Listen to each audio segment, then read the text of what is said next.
a 9 to 11:30 session and a 1:30 to 4 session on 2 separate video. I never think of the right word for that. Zoom profiles. Not profiles, just Zoom session, different session you got to Zoom into. But there will be a break probably halfway through each one, where we'll just pause and come back to the same session, reconvene at 1:30. So with that, we'll go right back to Robin, because we were, I know, in the knee deep in general fund budget requests yesterday when we left off. Yes, we are, but before we go back to the general fund march through the decisions, I want to take a short pause and give you an update on sales tax.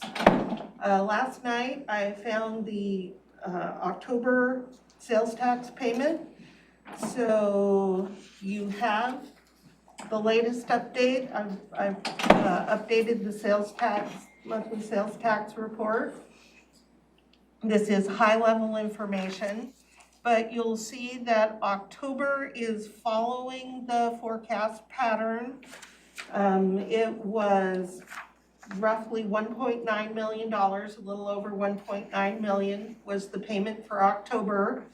That's a little more than 11% higher than the October payment last year. So on the bottom graph, that's the year-over-year change. You see that we are following the current trend. If you flip the page, this is page 2, and you'll see that the blue line on the top graph is last year's collections. The green dotted line is this year's forecast from the start of the year with the forecasted sales tax budget. And the solid green line is the collections, actual collections to date. And they are well above forecast, but they are following the normal forecast pattern. They're just quite a bit higher than we thought they would be. So in 2020, at the end of October, we had collected $16.6 million. This year, we forecasted that at this point in time, we would be at $17.2 million. And where we're actually at is we've collected just over $20 million year to date. That is 17% above forecast and 21% over last year. So forecasting into the future, I have not changed the forecast for 22 and 23. I still think that we're gonna end this year at about 16% above last year. The number is starting to soften a little, but we'll be at about 16%. And I think that we will collect at least $24.5 million this year. And I continue to think that growth will continue to see strong growth next year. So the forecast has 10% growth for 2022, and then back to a more modest 5% growth in 2023, and that is unchanged. So when you look at this forecast, I have not changed the sales tax revenue because I think we're coming in right where I thought we'd be. Tracking an exact 10% since the summer. It's unbelievable. So that's really consistent with what you plugged in. Yeah. Okay. Commissioner Edwards? I guess my only question would be not questioning any of these numbers, but inflation is going to be so high in the very near future that our buying power and our employees' buying power is going to be hurt. And so that's a big concern of mine, because I don't think it's temporary. It's going to be there for a while, and I don't think it's ever going to count, to be honest with you. That's my own personal opinion. And so when it comes to the whole bargaining concept and retention and recruiting and all those things that we have to deal with, I think we need to somehow take that into consideration and recognize it, so we don't start off in the hole as soon as we're done. I mean, you've heard me say this before on some other unfinished bargaining, but I think it's a big deal, and I think we need to pay attention to it. I'll just let that be, I guess, for now. All right, so, Commissioner Mejia, sorry, any questions about sales tax report? No, that's great. Great figures. Commissioner Mejia in transit.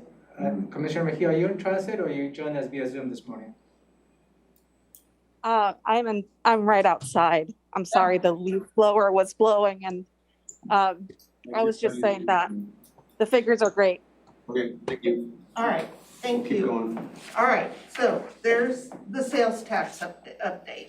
I also have, all but one of the offices and departments have provided their year-end projection. We're only waiting on one office. So I have updated the reversion amount and, oh, geez, I'm so sorry. I need to log into Zoom to be able to share my screen. Hang on. Click the right button. Why does my...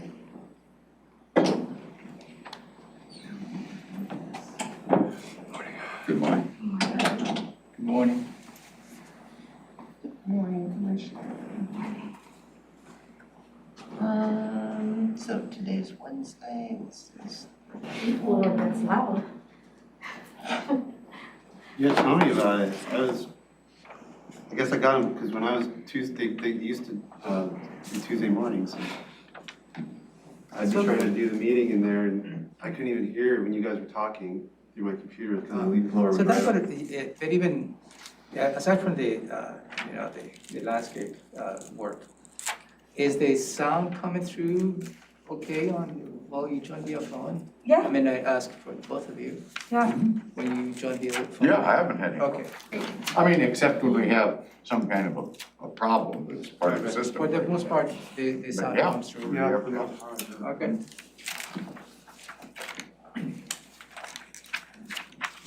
Because I had a citizen stop by yesterday saying that she was not able to capture all the Was it the conversation. gal that was here? Okay, yeah, she's in the courtroom though. That's, Yeah. or the Yeah, boardroom. That's a little different than. it's kind of like, Okay, remember, well, I'll try it. we had one lady that used to come that had a hearing. Yeah, and we, because of Right, her, yeah. we accommodated, it's true, yeah. All right.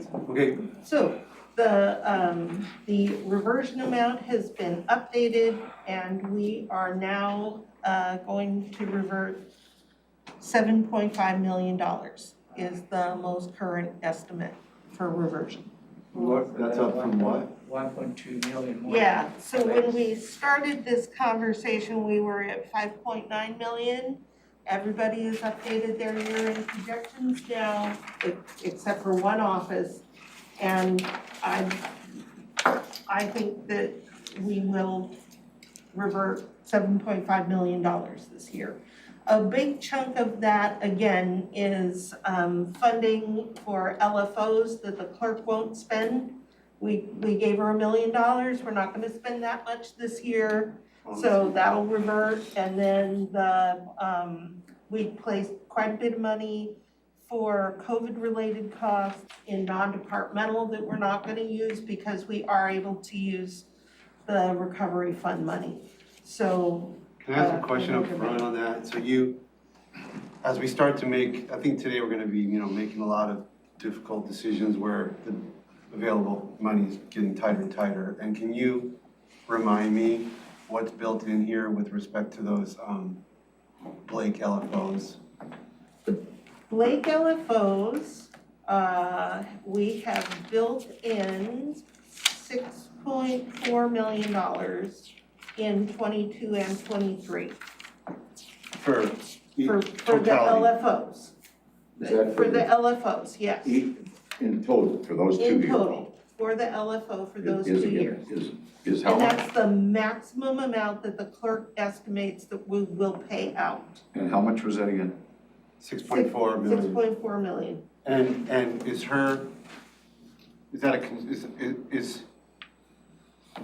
is she just flat out saying this is the maximum, based on the cases and the number that was charged, or was there any discount factor applied by the clerk based on some guesstimation that some people aren't gonna come in and reimburse? This is the upper limit based Upper on limit, cases. theoretical, okay. Yep, And I think next year is gonna be, the performance of issuing the LFOs is gonna be, I believe, interesting to see how that evolves in 2022. And I guess as a follow-up to that 6.4, where is that money residing right now? in the general fund, So it's our only choice. is some of that pass-through money that came from the state, or is that all our money? Some is pass-through money, and if When you you say so, look, talk about just roughly. roughly $4 million. $4 million right $4 here. million. So we have, I should lay out Blake, specifically Blake. We've got on the expenditure side, there's the LFO payments, and then there's the administrative cost, right? And the board has appropriated administrative costs that the offices and departments estimated they need to clear the Blake cases. And that's the amount Denise gave it to me, but I don't know where I could grab it at the moment. And then we've got the revenue from the state. And the complete revenue from the state is the contract that we just signed with the administrator of the courts and the money that is coming from the Office of Public Defense. The Office of Public Defense is the easier one for me to talk about. For some reason, those numbers stick better. But it is $69,000 this year that our public defense is completely used and billed. And then there's $260,000 a year for the next 2 years to pay for costs in public defense. And we have signed the award, and that money will start to come in as we earn it. The money coming from the administrator of the courts is to cover all the rest of our costs, including the additional public defense costs. In total, the revenue that we anticipate at this time that we have under contract is $2.5 million in '22 and $1.4 million in '23. It is not enough to cover the total cost of LFOs plus admin, and district court and the AOC numbers don't match. The administrator of the court thinks that our district court owes a substantial amount in LFOs, and our district court, the cases, the data's not matching up. So Frankie and Chris Stanley are working together to try to figure out who's right, but we may owe a little more money in district court than we thought we did. We're working that out. But right now, the amount that the state has obligated for Thurston County is not enough to cover our costs. We know that. The legislature has, they know it too, let's just say. They've not made another commitment yet, but this will be an item that the legislature discusses in the upcoming legislative session. There is litigation going on this subject. So we anticipate that there will be more money to cover our costs, but we can't bank on it.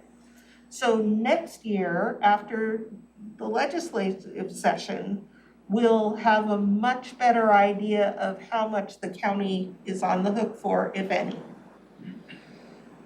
So we may free up some general fund. If any changes, then on the budget amendment process will reflect that, Exactly. whether we have additional revenue or not. So we've got basically $2 million of our own money in there. Committed at this point in time, roughly. See, I'm gonna probably be fighting you all the way along, because I don't think we ought to spend any of our money on this, and I don't mind going to court. I don't mind if somebody sues us over it, because I think the state's liable, and it'll just expedite the process, that's all. So, It's in the courts. The case has been filed. but it makes our argument better when we go on with running our mandated business like we've always done. And just say, we didn't have any money for this, it's a state unfunded mandate, it's your deal, you passed those laws. The court ruled that, against the state, basically, not against the county. I've heard some very interesting ideas about how to take care of this so that the county's burden is lightened substantially. I don't know if the ideas that I've heard are public at this time, but it would totally get us out of this and reduce the administrative cost. And so I think something's going to come, but right now we need to show in our forecast what the burden actually is and not inflate the known revenue. But I think that you'll have more capacity next year when this My gets angle is resolved. completely different than any of that. I'm not banking on any legislative Yeah, changes. good. I'm not banking on the strategy of fighting. I'm saying if we just follow along and do what we're being told to do, my contention is we will not pay out $6.4 million. And that's based on my 20 years as a public defender, working with thousands and thousands of people who come through the system. And I promise you that 50% of them can't even recall their criminal history, much less a $50 fine, much I less agree a with you. minuscule financial obligation that was attached to a criminal conviction from 25 years ago. So I'm glad that the clerk's being conservative so we have a sense of scale, but I promise you, we will not pay $6.4 million. 95% of those people didn't pay their obligation anyway. This is back to 1971. Half these people may not be with us They're any not longer. even alive, probably. It's just, the whole thing is unbelievable. But I'm sure you're absolutely correct. We won't pay out a lot. But at least the class action lawsuit was dismissed, and that's a good thing. It was against, it was going against all counties moving forward. It was dismissed. I think it's going under appeal, but we'll see what happens. It had an element, what I was really interested in on that lawsuit was, is there a viable claim for extraordinary damages, beyond, okay, I paid this, that's direct, but you ruined my life I had to spend 3 years in prison on a drug offense in 1979 to 82. I want compensation. If you open up that can of worms, it kind of just gets out of control. And I think I briefly read some of the judge's response, I believe, is the individual who has to claim extraordinary damages, right? What happens is class action suit, there's gonna be generated a lot of money, and then the lawyers will ask for individuals to come in and make their claim of extraordinary damages. And also, the fundamental part is most of the counties are already taking the steps to address the Blake issue. So we're moving forward on that wheel. It's not like no counties have. Yeah, that part of the lawsuit actually didn't bother me, Yeah, because because we're doing it as we're fast as we doing it. can. I don't know what you think Exactly. the remedy's gonna be. It was just. But if the whole other bucket of damages opens us up, then that could be Yeah. crazy, but it was a technicality, frankly, why they got this, the judge's ruling didn't foreclose forever the possibility of a different suit making the argument in a different context, but in that particular way it was raised, it was dismissed, so it's, maybe more to come, maybe not, but. All right, well, exciting times ahead on this front. Okay, so back to this. We know there'll be some capacity next year with the Blake, but we don't know how much, so we've laid in what we know. The reversion, I've already said, is up to 7.5 million. I have not changed the sales tax numbers. I have laid in all of the decisions you've made so far through the priority number three, I think we're through the threes. Yeah. So at this point, you have committed 1.7 million in '22, 1.5 million in '23. There is still capacity, and the graph looks like, the graph is too small to see. The graph, I hate going from computer to computer because it messes up the scale of things. But as you see, there is still room above this targeted line. Well, and then just as a high level thing, like, okay, reversion just went up by 1.6 million. That doesn't mean we spend 1.6 million more dollars because it's. One time. Right, It's so. not a 1.5 I just million. kind of like to remind myself and ourselves about that. It's not a one-for-one type of thing. That's correct. But you do have. It is additional capacity, it's just not a dollar for Right. dollar. Yeah, and there's a lot of elements you also need to consider is the detention sales tax concept. Whether the board would like to, shift some of the current costs out of corrections to create additional capacity in the general fund. That's a decision that perhaps you may need to consider. Is the board wants to have continue to do a 500,000 road reduction of the road levy shift, or you want to settle in at 250. So all that is more of a. Still in play. Still in play. And at some point when you review this, I encourage you then to look what programs countywide you like to consider. When are we gonna consider the salary increases? And that's what I was gonna say, the next is of course countywide. Commissioner Edwards has made a point of, is it 2.5%? What capacity do you have after you go through all of this? This really is about capacity. Because at some point you need to address the larger context. There's the buyouts, the retirement benefits, that's something countywide. It's training, something countywide. So all the countywide efforts, at some point you need to start thinking on those terms while you make those decisions individually. Okay, so that is the status of where we begin. And close a few windows so that my computer continues to work.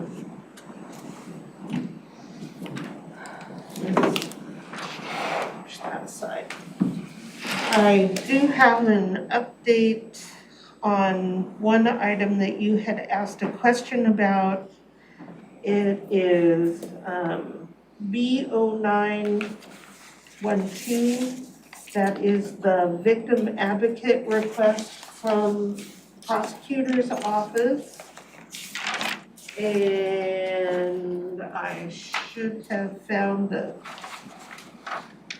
page number before I started. 69, Line 69. yeah, page 15.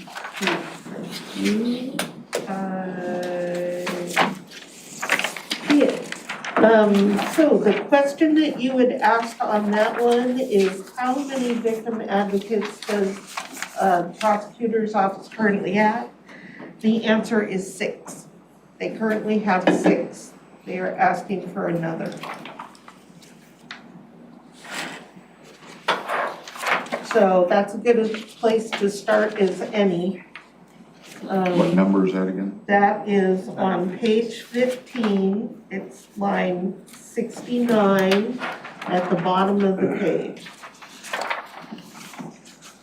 It is right number 3. So there's now 6?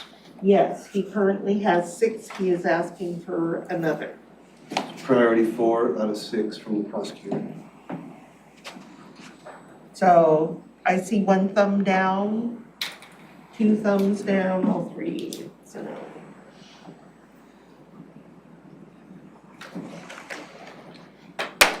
All right, so picking up where we left off, there were 76. Yep. Page Page 17. 17. So we are at the priority fours, and what I would suggest is that we get through the fours, and before we launch into the fives, that would be the point in time where we can look at the things that are in buckets. So we should get to those this morning or this afternoon. So, starting at the top with number 4, it's line 76, the change request number is B0210, it's for the auditor. It is for elections voting center and voting service resources. It comes with payments that almost cover the entire cost. Very little impact to the general fund. I see 1 thumb up, 2 thumbs up. Commissioner It's not Mensah? on my sheets list, so I'm trying to figure out. Oh, yeah, it wasn't, yeah, and I wrote it in. There was some reason why we didn't get it included. Yeah, that's a good one, Okay, yes. I wrote that in, so, yeah. Line 77 is B0214, also from the auditor. It is an increased licensing staff that adds 1 FTE to her licensing staff. And how many does she have? That is a question I can't answer, but we can find out, so we can come back to that one. I believe this is one of our top priorities. It is a high priority for the auditor. Because she says, I don't know that they've got a backlog, but they are seeing a big increase in reporting activities. The workload's going up. Recording is different though than licensing. If licensing is that kind of, a lot of Her that. frontline staff are They're cross-trained. They're cross-trained. So I mean, I don't think the majority of the work is licensing, because of remote access that the public has to go into these different locations. That's a lovely thing, but a lot of people show up in person. So again, her staff are cross-trained. If you provide an FTE, they'll be able to do licensing, reporting, And this is associated process with passport. passports, right? This one is associated with passports? No, I no, didn't think there's so. another No, FTE. here's another There's one. another one that is specifically Right. for passports, Yeah, but if I'm you familiar read with that this- one. If you read this description, it clearly says that this person would be cross-trained and able to do passports. And that's true of the passport person too, right? Yeah, yes. They could do the help And license. apparently the person that would have been doing passports all last year was diverted to doing licensing and recording. I mean, I think I had a difficult time following up the auditor's requests. I do passport and not this, or this and not passport, but I'm more inclined to do the passport. Well, she said, one of the points she brought up was, well, because she was just describing the need for each the passport and the licensing, and she was like, well, I'm mandated to do the licensing. The passport is just, just one thing we do. So she was saying, if I'm granted the passport one, I'm still going to revert them to licensing because that's where we need the most help. So they So can get tied She together. did make that statement. So I'm leaning more towards the licensing just because she made the statement of needing that way more in licensing that, and I feel like whatever resources I guess she can revert into passport, she can do it, as needed, To me, there's more revenue coming in from the passport.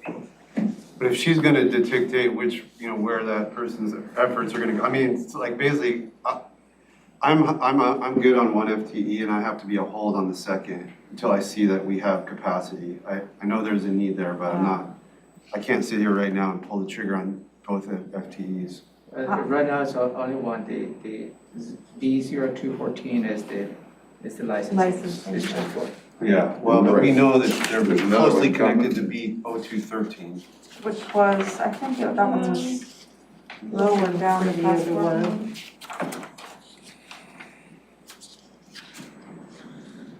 Oh, here it is, it's on line 177, it's on page 29. Yeah, that's on priority 6 by all of you. Well, I was a medium on the licensing and a medium plus on the passport, so I really wasn't that different myself.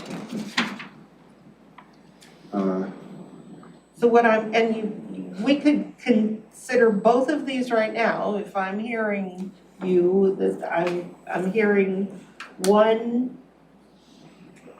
yes to one, and maybe on the I'm second. with the chair on that particular issue. I mean, Okay, the thing about the passport, just since we're talking about both, is I was a little bit, this goes to Ramiro's point about the confusion level. It says at the bottom of this is the passport, I'm talking about line 177. Yeah. This change request includes restoration of the 2020 budget reduction in the amount of $21,950.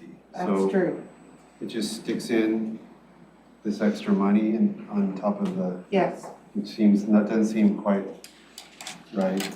That's why we made sure it was clearly stated. And the revenue changes. Olivia's here. Yep, Olivia's up, but Olivia needs to, she's with the auditor's office.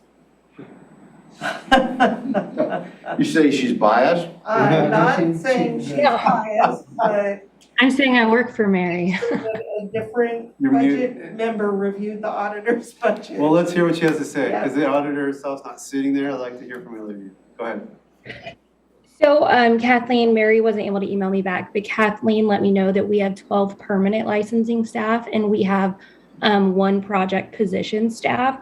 And then I had chatted with Diana and Mary last week, and they wanted me to let you know that if it gets down to the budget cut being the reason why you wouldn't approve it, to please vote on that separately and take that piece out of it. They were not trying to be sneaky. I think that's kind of part of, they wanted me to express, that was kind of part of why the presentation got a little confusing, is they tried to add all these little lines in there to explain what they were doing, and it was hard to kind of reconcile it back to the lines that you guys were looking at. I feel more comfortable about separating those out myself, just because of consistency of how we've managed other requests that are similar. Because even on the passports, the revenue, I have questions on the revenue, because there's not additional revenue. That's a Right. revenue that has been already been in place when the passport activities were going on. 2020 was off because no passport revenues, no passports were issued. So there's really no additional revenue, it's just the same revenue. Currently, there is 0 passport revenue in the budget.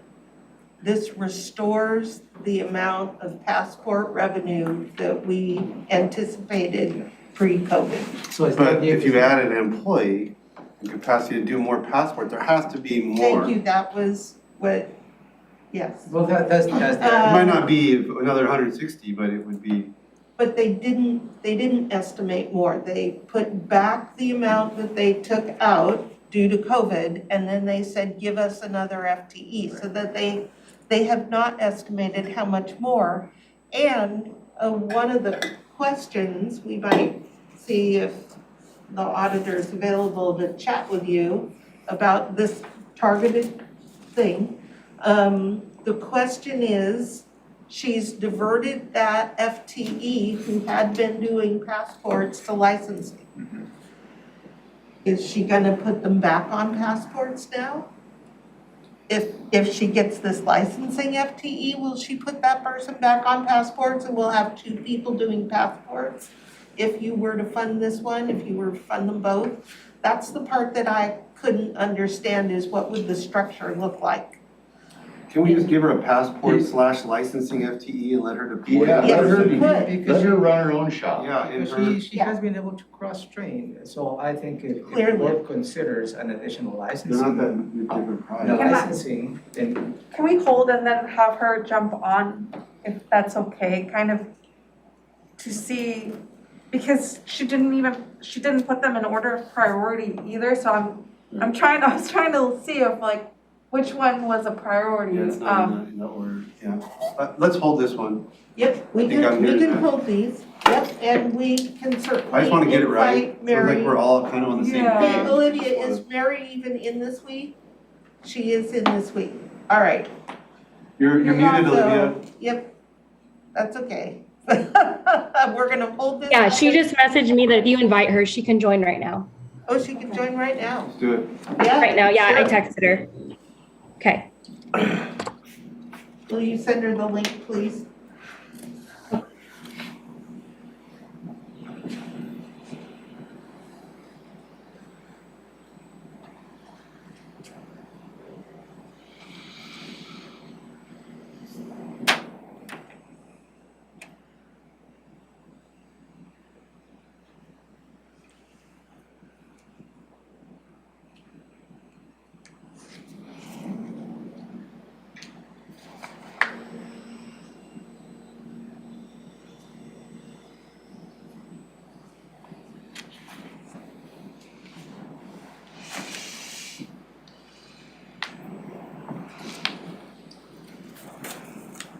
We'll have to watch for Romero and let her in.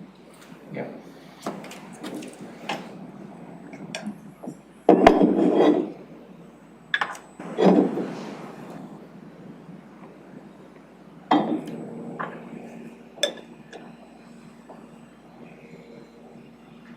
Is everyone in a better mood today?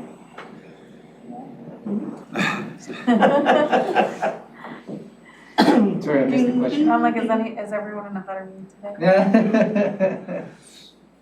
So what you said yesterday was a little edgy? Oh, Yeah. yesterday was low. Good morning.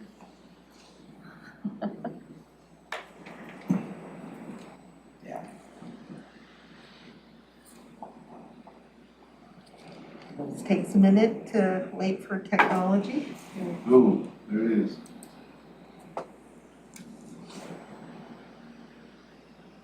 There's Mary. Hi, Mary, thank you for joining us. Of course, I understand you have some budget questions. We're focused on the narrow issue of the licensing FTE and the passport FTE, and it seems like the board definitely wants to give you one of those for sure, maybe both, but we're kind of trying to figure out, like, we know you've got them cross-trained, and we know, we're trying to figure out which one's the bigger need, if there was only one available, resources for one. We're kind of trying to feel out what you need there. Well, if there are only resources for one, we really need another licensing person because they are totally overwhelmed. And if one person is sick or wants to go on vacation, it's very, very difficult. We're required by law to provide licensing service, and we're also now performing full auditing of our subagents, which we weren't before. So we need the licensing person more. The passport person will actually pay for itself because if you look at the revenue one person generates, it's only half of that is salary. So, the reason we asked for another passport person is it would generate more county revenue, but that's not a requirement of law. We could live with one person there too, but I think we'd be missing some revenue. Robin had some questions about just how we think about the passport revenue. So why don't we talk about Well, I was curious, Mary, it's my understanding that in 2020, when we weren't doing passports, the person that had been doing those was kind of reassigned, if you will, to licensing and recording. Is that accurate? Yeah, we reallocated people actually to our historic scanning project, which is a dedicated fund. To the scanning project. Okay. Right. So that's why we've gotten through huge volumes during this pandemic because, especially when we're closed. So, we had the resources to put into it. Okay, and is that person being allocated then back now to the passports? We have, yes, because we're doing passports. We have one person dedicated to passports every day, unless we have a huge staff shortage for one reason or another. Right. And so the 160,000 in revenue that's in this budget request, Currently, there is 0 passport revenue in the budget. So the 160 restores what had been there pre-COVID. Yeah, and to be honest, Robin, I think that's pretty conservative, but, you know, we didn't have revenue in this year's budget because we weren't issuing passports because of COVID. Right, no, right, that's right, and that was good. I'm just trying to make sure that we understand where Sure, of everything's course. at. Of course. So if we add this passport, this second passport person, the question is, how much more revenue are we estimating? That's not reflected here, and I understand you were being conservative and just putting back what we were already earning. But the question is, how much more do you think we might pull in? Well, if volume holds, I mean, we are booked out appointment-wise as far as Humatic will allow us to book out. And Real ID will be kicking in 2023. So there's a real huge demand for passports. So, I mean, would I be comfortable saying we double that? I don't know. I'm pretty conservative when it comes to revenue estimates, but possibly. I don't think we'd lose money on it. Let's put it that way. Okay, So and just to tie this up, so I'm just here, so, because Robin had said that, you know, the 160, which is the number in on our forms, was a restoration of previous, so when you had one person, like let's say pre-COVID, you had one person, you were estimating 160,000. And if we give you a second person, it's gonna be more than 160,000, right? Because you got two people doing it potentially. As you say, it may not be double, but it might be Yeah, I would think so. 50%. And we have all of our licensing and recording folks, most of them anyway, cross-trained to do passports. And the cost of the person that would do passports, just to remind myself of that, is 120,000 total is what, am I reading this right, well, this Robert? 120,000 includes some other things, so we could Includes ask. the budget Oh, it reduction. includes that. Yeah, there's the restoration of the 2% in there, there's, So we would need less than $100,000 of additional revenue to more than cover this. Boy, I don't have these numbers in front of me, but when I was looking at them, it was somewhere around like with benefits, 70,000. Does that sound about right, Robin? that does sound about right. And Olivia can tell us precisely, Olivia or Denise can look and tell us. Yeah, give me how- 1 second. I'll look. Yep, they're looking. So if we were to increase this revenue by the same amount of the position, do you think that that would be a fair estimate and that we would track it really careful? Sure, absolutely. And we do track the time and of course, you know, the revenue goes to its own org code. So yes. Not that we don't completely trust what the auditor tells us, but I tried to get a passport appointment and they were all booked, so. She is. And we are, it's busy, but yeah. So I think it's a great service to citizens also. Yeah, I guess if you had another person there, could you double that production? Is that? Yes, that's the goal. And so then Commissioner Menser could get his passport? I wouldn't By appointment only. I wouldn't say no, got it. Well, be careful that you don't want to make a financial decision just to help the commissioner. For my son, actually. other questions for the auditor while we have her? No. Thank you, Mary. I think that clarified what we needed. Okay, great. Thank you very much. Thank you, Mary. Mhm. Well, for me, I want to do the passport. I'm confident that that's a money maker, if not a wash, and provide service, so. Yeah. That's my position. On the licensing person, I'm probably gonna be okay with it. I may want to hold it just to make sure that we can afford it. I definitely would like to fund it if we could. So this is the question we didn't ask. If you fund the passport and not the license, is she gonna Well, she stated the licensing is her first And priority. she said it again today, the licensing is There's a the state requirement, there mandate. is a need, and she can cross-train. And if she could only have one, that's the one that That's what she. I believe she clearly stated, that's her first priority, Right, so. yeah, that's right. Did I remember right? I was like, You did. I'm gonna vote yes on licensing, but we're gonna hold it, I guess, until. Well, what do you think, Commissioner? I'm almost inclined to give her both of them now, based on the revenue that she Yeah. thinks she can bring in to cover it. So All that's right, kind I'll of go where with you I'm guys at. on that. All right, so it's a yes on BO 214, that's line 77. And then Olivia, how much is the FTE, the passport FTE? The passport FTE is 72,000 roughly. 72,000. So if we look at line 177 and you fund, instead of 121,000, you fund 77,000 that covers the passport FTE and increase the 160 by $70,000. You cover. So we can cover the licensing person, but only if we get both, so that we get we don't get Yep, rerouting and we get the full value of the passport that's person. exactly And right. it's gonna back pay for some of, so I can feel That's good kind about of, that. that's how I Okay, had it good. figured. All right, So that's what we're gonna do, 72 plus 72. What was it? You're 72 or 77? So I thought you said 77. Did you say 72 or 77. She said 77? 72 and then you said 77, so I was like, Oh. did you add extra numbers on there? No, Olivia, is that 72 or 77? Well, it's $72,951. So let's say 73. 73. So it's Sorry. really 73. all right. Let's Yeah, split the difference.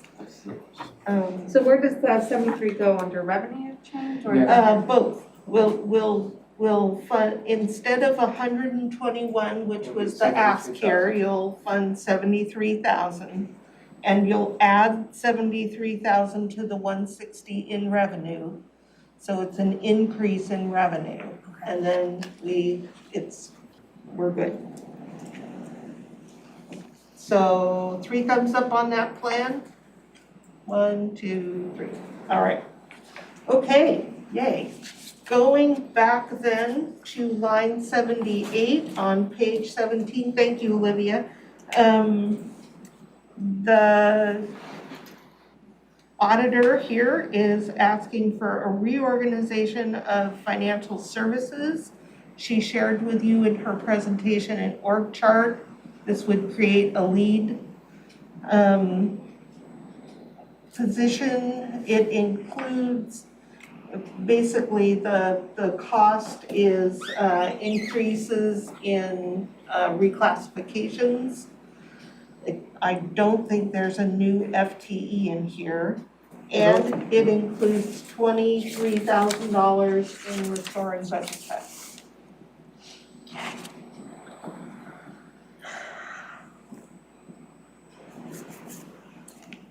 Questions about this? Where's the 67 if it doesn't go towards an FTE? Reclassifications, oh, Everybody, reclass of everybody positions. involved?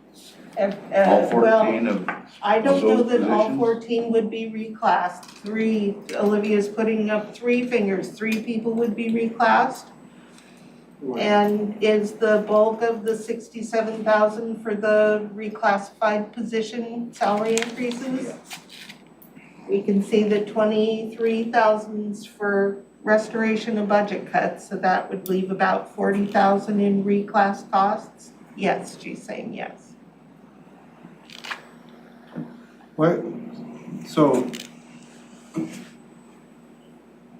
the passport item says change request includes restoration of budget reduction. Yeah, I have the They same spread question. budget reductions around This the, request says a different amount. that's right, because, They're just you know, trying to come up her, with a her total total thing. 2% reduction wasn't No, $20,000. they're just showing us what they did to She, try to. yep, she chunked it up, she wants to put it back in the passport piece, she's gonna put it back in this piece. Does that mean though okay, so like in this situation, it's just an extra 22,000 added to what's needed for the financial reorg? Yeah.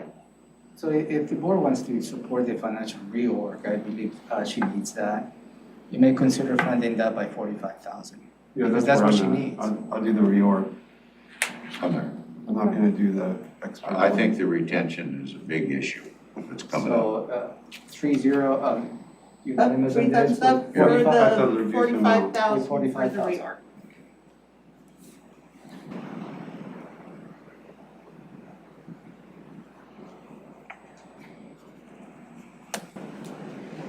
With the amount of money we have coming to the county right now, that the auditor's financial services, I want her to be able to do what she feels like it needs to be done.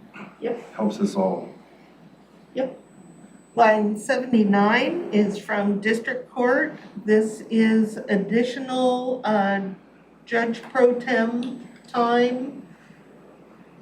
Why can't we charge that off to, the ARP funds because Well, of the it's backlog? interesting because yesterday we had a meeting related to the backlog with all, in district court, as part of the $1 million that you set aside to begin working on the backlog, you're gonna be requesting a pro tem, a court commissioner. So I think this may be addressed on the backlog, not necessarily on This was not intended for the backlog. This has not got an end date, and it's intended to be ongoing so that the judges are able to take time off. So in the short term, we might be able to address it through ARPA with the backlog judge, but in the long term, they're going to need funding, normal funding. maybe in the long term, the conversation will be the next biennium because the backlog is gonna take us 3 years. If this didn't come out of general fund, I would be supportive of it. I don't think it has to come out of general fund. The way it's structured right now, it would have to come out of general fund. My suggestion is to wait and see how the backlog is processed through district court, since they're gonna be requesting a pro tem as part of the backlog. I was gonna, I wanted to fund a piece of this. You know, they don't have to go from 8 to 30 necessarily, because right now, they're at 8. We could fund them up to 20 or something, or 15 or something that would be intermediate, but if there's a chance of staving off that decision for, because of additional sources, I'm open to that, hearing about that. But I do want to get them, I think that it's unreasonable where they're at right now. So I think this needs to be addressed in some fashion or another. So why don't we put this on hold and staff can send a question to the court and ask if on a short-term basis, if the backlog pro tem will address this need. Knowing that perhaps the board will consider it in the long term at a future date. Right, The other way to do that is if this thing said, you're gonna put an end date on it to address the backlog, and we've already provided money for the backlog. This is coming on a different stream, the backlog. Okay, Can we hear you okay with that? Yeah, I'm okay with that. all right, so we're putting it on hold now, sending a question off to Frankie. The next item is also from District Court, B0712. It is a small amount of money for their copier lease. And apparently the price of the leases went up $4,000 a year. I don't know, it's cost doing business to me. Up, 2 thumbs, 3. What was the reversion rate this year? It just seems like such a small amount. So the amount the district court is projecting to revert, and that is right, they could absorb this.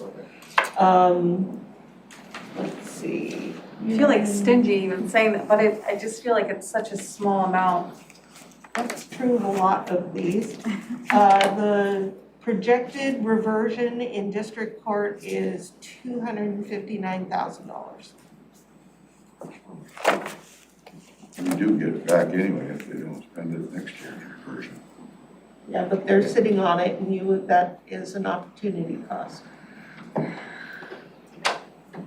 So, doesn't really matter since there's already 2 votes up, so I'll just vote down.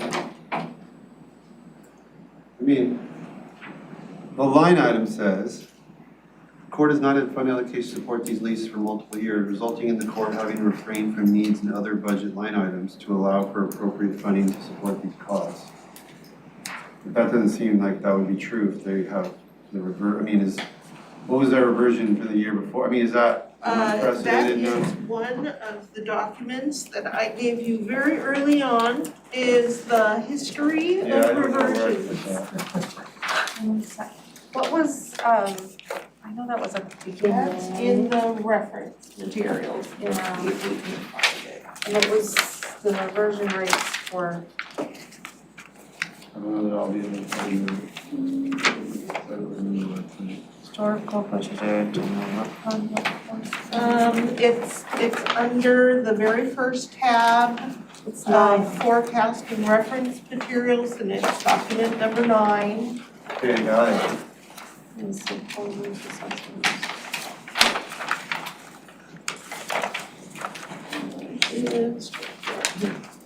Pull it out.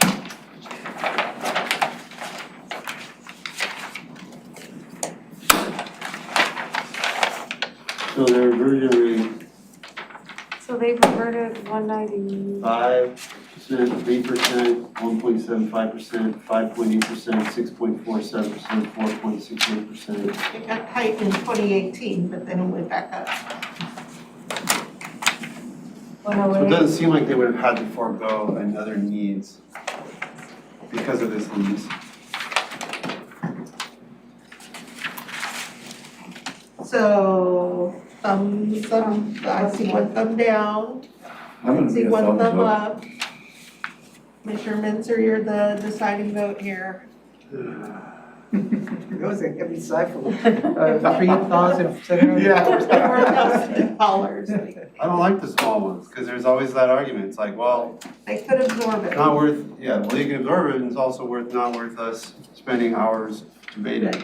Absolutely true. I'm just gonna go with that. Out of a $3.5 million budget, almost it's not gonna $4 be- million budget, I'm they gonna can stick with absorb my thumb up. $4,000. That was the high rating to begin with, so. That is two thumbs down. No, No, 2 thumbs up. Oh, two thumbs up, my, Yeah, that- my apologies, sorry. Yeah, 2-1. Okay, that was a yes.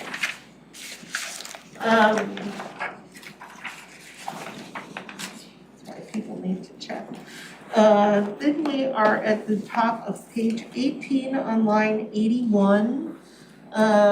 This is for the prosecutor, it's $100,000 a year for diversion resources. Related to the backlog, so. They say it's related to the backlog.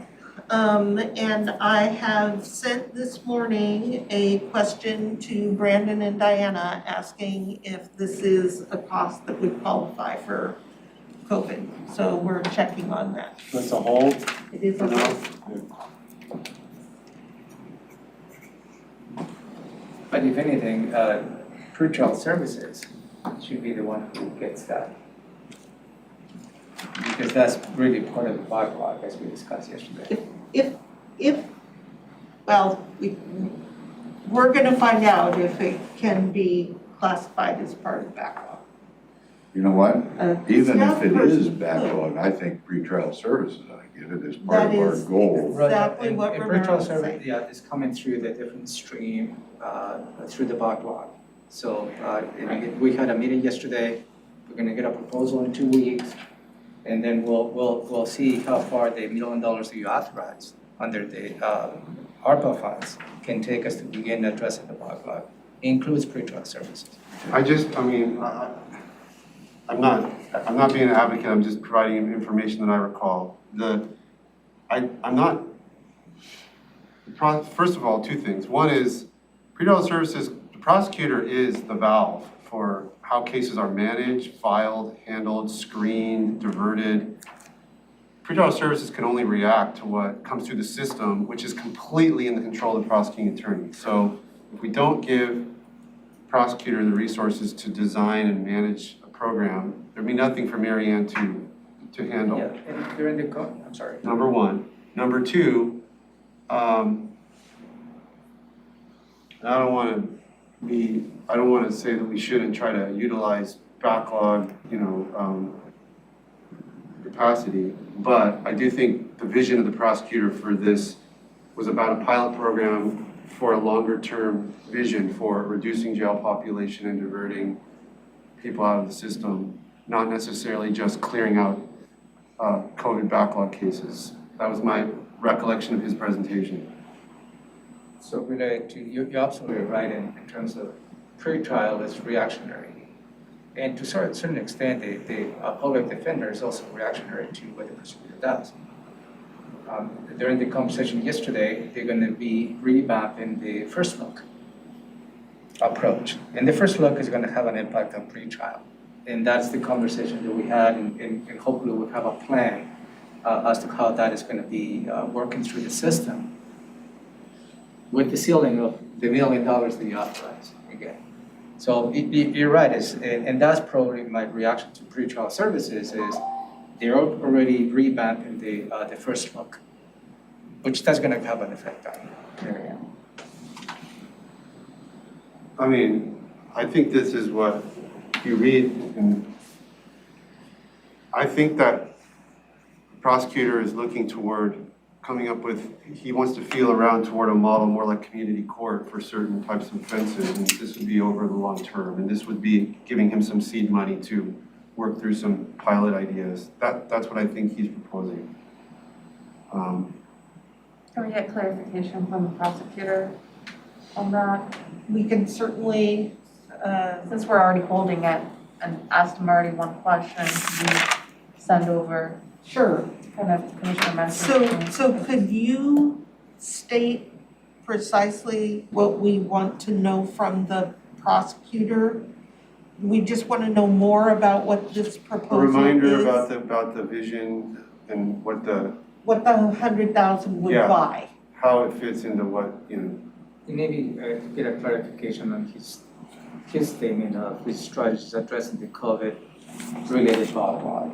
Yeah, Right okay. off the bat, We're trying to, that's really the essence of it, is we're trying to, is this more focused on the COVID backlog, or is it more something long-term, un-COVID related in terms of where we're headed with it and how we So- should fund it? We had reached out to the prosecutor's office, and I had this little bit of additional information that the prosecutor's office has confirmed that this ask is related to the COVID backlog, which is why I sent the question off to our COVID experts. So if we get a positive from them, we'll fund it that way? Exactly. through ARPA funds. That's why I'm Okay. suggesting we hold it until we hear It's not an from, issue that we're all supportive of it. I don't know if we, right. But if we can't fund it through COVID, then we gotta figure out what's next. All right. All right, okay, so we'll come back to that. good, it's on hold. Was he in your meeting, did he have a representative in your meeting yesterday when you were talking He was, about this? John was He the himself was at the, Oh, Yeah. okay, so, prosecutor, he was and there. Christie, yeah. Well attended. Because we were talking about money. It was a very well-attended meeting. They need those FTEs. So the next item is line 82, it's B1002, this is from the sheriff. It is $126,000 that is additional funding for overtime. And the sheriff's office is currently estimating that they will revert sheriff law, $203,000 this year.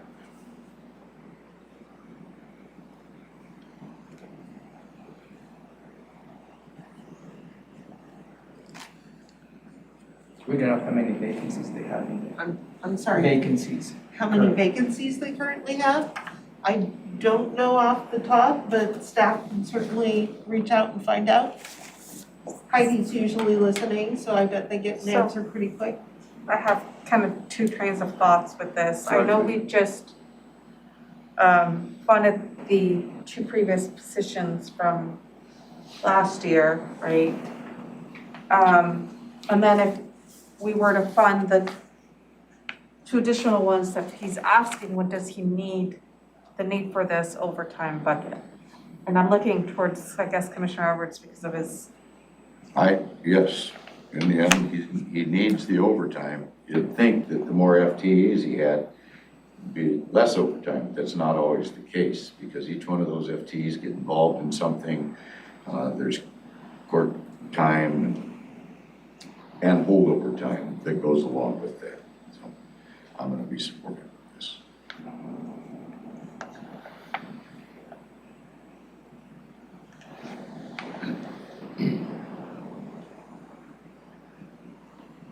And I believe the board increased that in 2021. It was like 90,000. Well, didn't I don't remember we, how much we give him the something increase was. midstream too, so. So you have addressed the overtime in the last budget cycle. We did authorize a few things in the last budget cycle. Are you saying that this already has went through as a continuing expense? Not this much, but there was some that was added to the sheriff's budget. Was that for And- 126,000?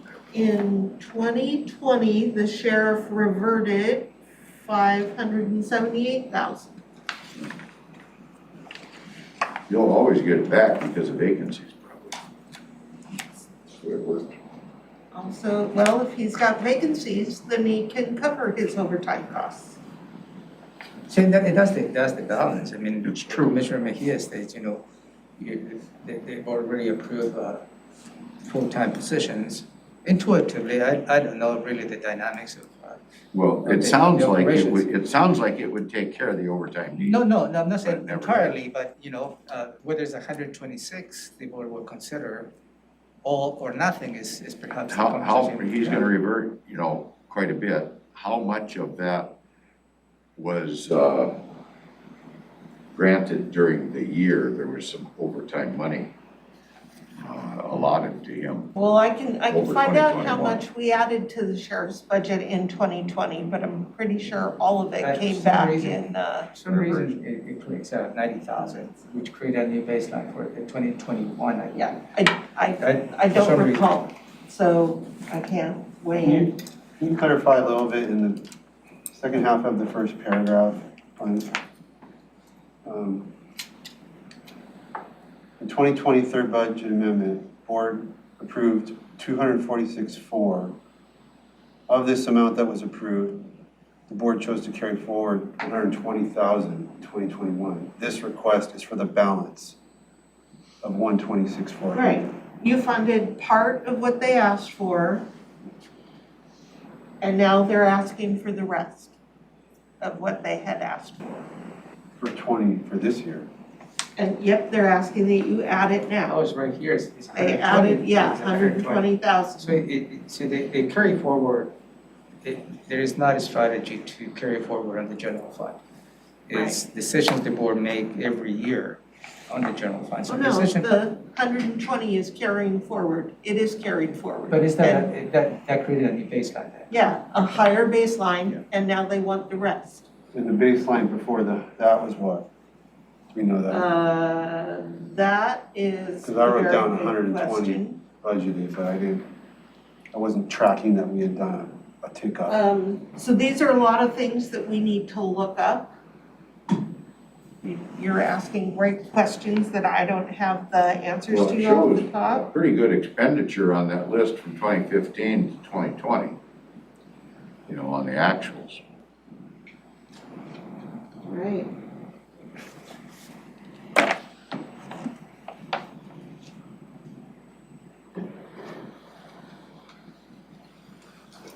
So Denise, hi Denise. Hi, I have a couple of pieces of information for you. So, one question that the commissioners had asked was how much we have provided in funding for 2021.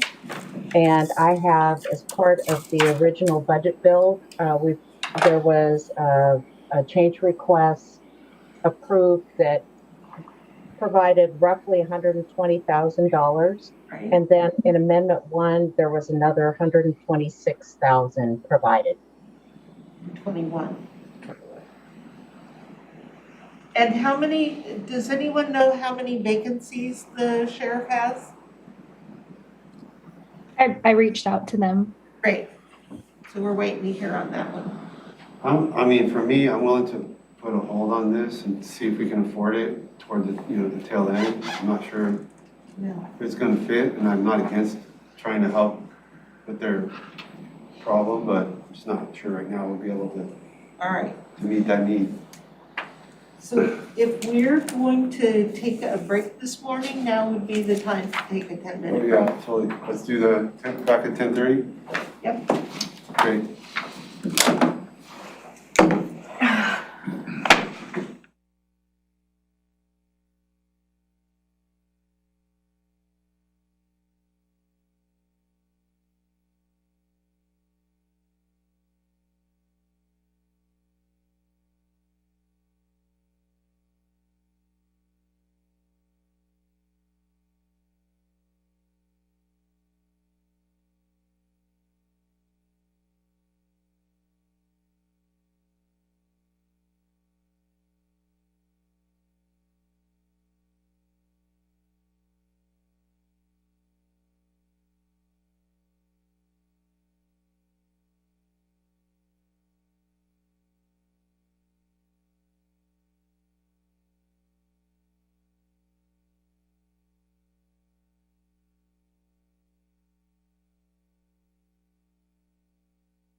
7:34 a.m. We're back after a break and picking right back up on our, Yep, we call this item, packet number 2. packet number 2, general fund policy level requests.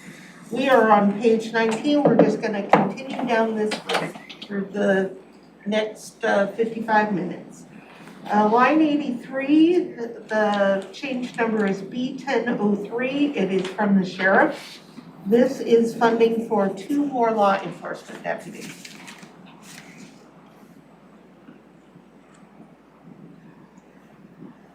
Olivia popped up. Olivia?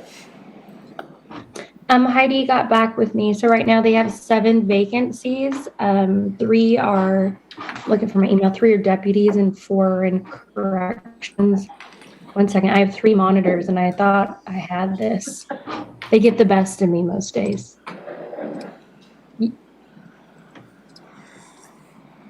Sorry, yeah, it is 4 backwards. It's 4 law enforcement and 3 correction. They're going to get to us what rolled forward from 2020 a little later today. Heidi and the sheriff are both in a meeting just now. All right. So 4 law enforcement and 3 corrections. Is that under this one? That is just information that you all asked for. Oh, that's the vacancies. Yeah. Yeah. 4 in law enforcement, 3 in corrections. Yep. All right. So. Line 83, 2 new law enforcement deputies.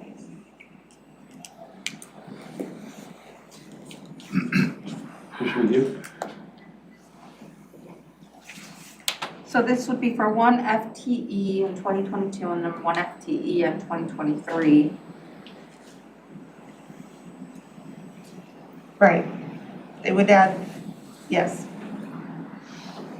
I have another question in regards to kind of those vacancies that Olivia just said. Are the 2 of those vacancies in law enforcement and 2 of those vacancies in corrections, were those the kind of Unfunded? unfunded positions? That's an excellent question. So Olivia, could you ask Heidi that question as well? Yes, of course. Thank you. The question was what? So the from those vacancies from law enforcement, which were 4, and the 3 from corrections, did those include the ones that were not unfunded? So the 2 That we're unfunded. that were unfunded that we just decided to pass that? Guessing they do, but. My guess is yes, but they'll let us know. It's possible that Heidi's not counting those because they're not funded. They're not funded. Yeah.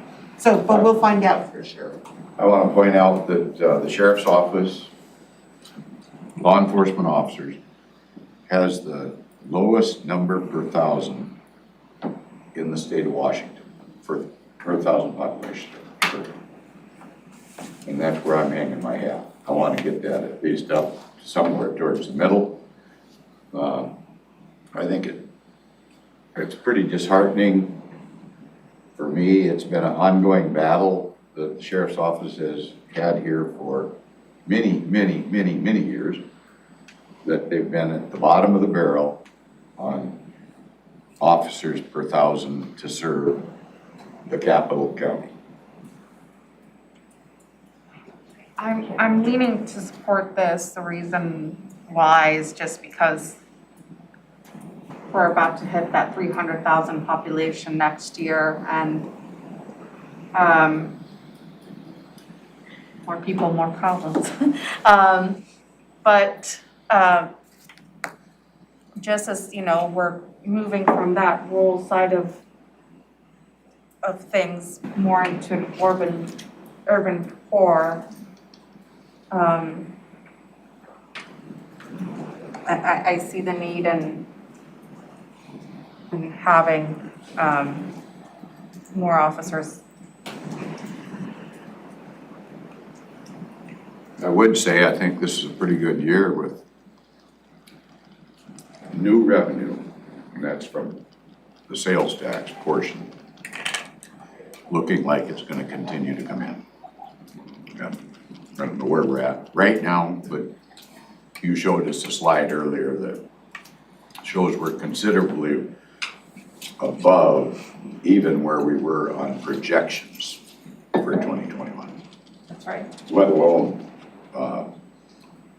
compared to 2020. So I think it's a pretty moderate request. That's kind of where I'm at.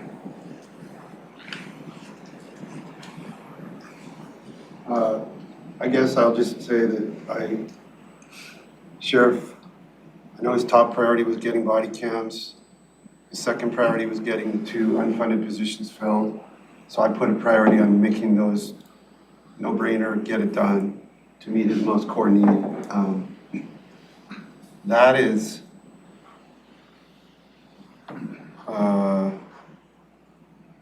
$1 million, I would say, between It's $500,000 in ongoing costs a year roughly for the body cams Body and the 2 FTEs. not the body cams was $500,000 a year.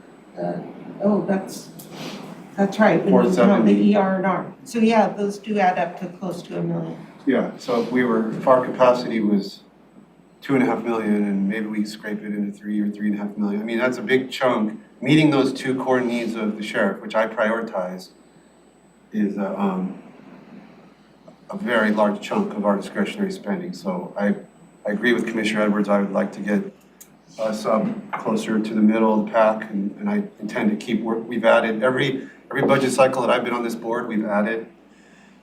Not as much as probably need. We've added little bits here and there. We'll keep doing that, but I don't think I can support additional beyond the 2 that we've restored at this point. And then if we have additional capacity, I'd really like to meet the overtime need that I've asked to put on hold, because that's another $125,000 to make sure they can operate smoothly with the staffing they have. So that's where I'm at on that. I guess as follow-up to that, my position is obviously clear where I'm at on it, but I do think that now is a good year to do it. I don't think there's any good reason to have the least number of deputy sheriffs per 1,000 served. I don't get it. We've got a lot of revenue coming in this year, and that revenue needs to be expended that way. Every county in the state has figured out a way to make that happen, and I don't see why we can't make that happen. And I just think there's adequate revenue to cover it, and we've got quite a ways to go, and this is a very moderate request from the sheriff. You got your direction. I'll place this on hold if that's okay, because I kind of want to, now it's going to be all that kind of balls in the air. I'm leaning yes right now, but I want to see if there's anything else that Okay. All right. quite get in. Okay, line 84 goes with that. I'm gonna go backwards to page 17, line 79, on the district court protests. We have an answer from Frankie. He says that the court, and let me pull this up so I can tell you exactly what he said.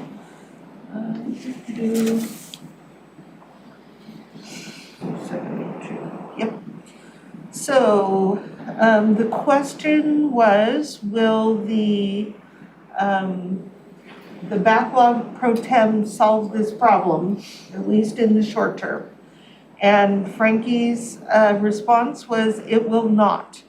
The backlog pro tem request is specific to holding additional calendars outside of our regular 4 courtrooms. And this request, BO 702, is for pro tem time needed when current judicial officers are absent. So they're saying, no, it would not meet that need. Which line item are Page we? 17. It's pink, yep, Line line item 79. Do we have a, I think I erroneously in my head thought this applied to all the judges or Superior Court. Is this gonna be, like, is this Only gonna, district court. So so does the Superior Court only get the 8 days as well? I mean, is there a concurrence here or an inconsistency we're creating if we granted this, or what's their scheme for? It's just for district court, I don't think that's Superior Court. Yeah. I don't know what the comparable is. I think that's I know they're different courts, but it doesn't seem to be any good reason to treat them differently in this Right. particular policy. I mean, we just got a brand new judge, so that's about to change. I would suggest funding, if this is the dollar amount and there's no problem doing district court only, I would say let's just we don't need to bump them to 30 necessarily, we could double them, bump them to 16 or whatever, and that would cut the cost. So you could fund half this much money. Yeah. And that will cover 15 days as opposed to 30 days, that's what you're suggesting? Well, Twice as if many this as much you. money gets them from 8 to 30, that's 22. Half would get them 11 more days to get them from 8 to 19. I'm good with that. Because of that, so- Okay, So how much is half? So 17, 17,000. 17. yeah, we just rounded to 18,000, so 17. I rounded up to 18. 18K a year.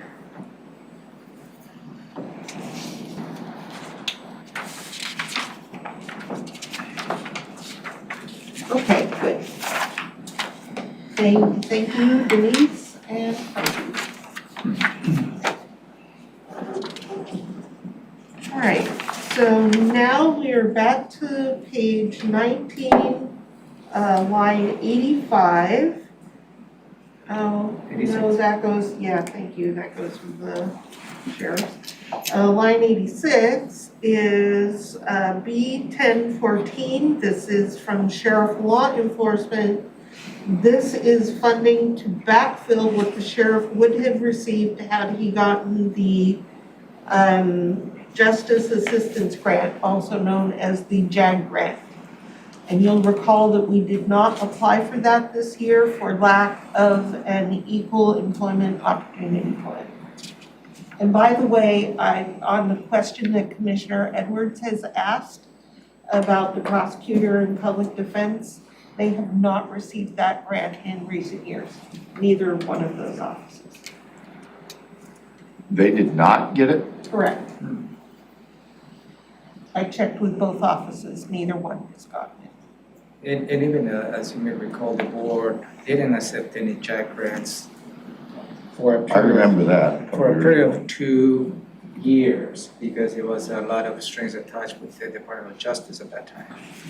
So this JAG grant has not been part of the county for at least 2+ years. So just to give you a perspective of the history of the JAG grant. And my understanding is we're preparing the appropriate plan so that they can apply in 2023. That's correct. So I'm done on this one. Two thumbs down and a thumb up. All right. And then we have line 20. This is line 87, page 20, line 87 from the coroner, B1204. This is the coroner's request for a forensic pathologist at roughly $150,000 a year.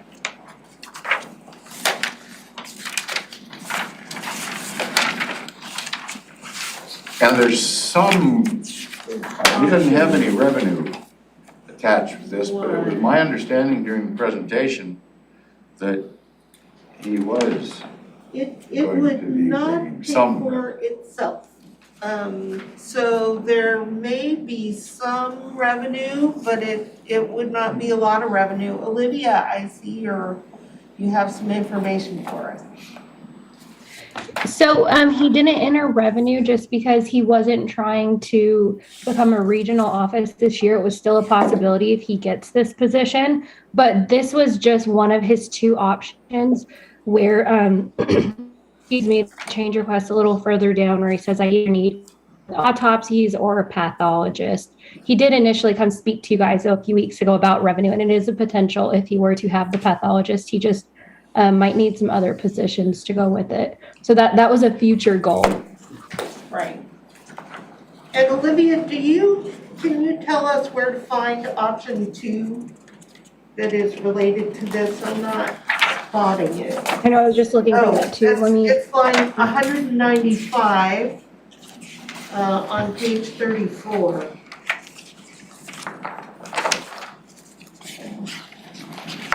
Four and 4B in our binders. Yeah, so he either needs the pathologist or he needs money to pay for autopsies. Yeah.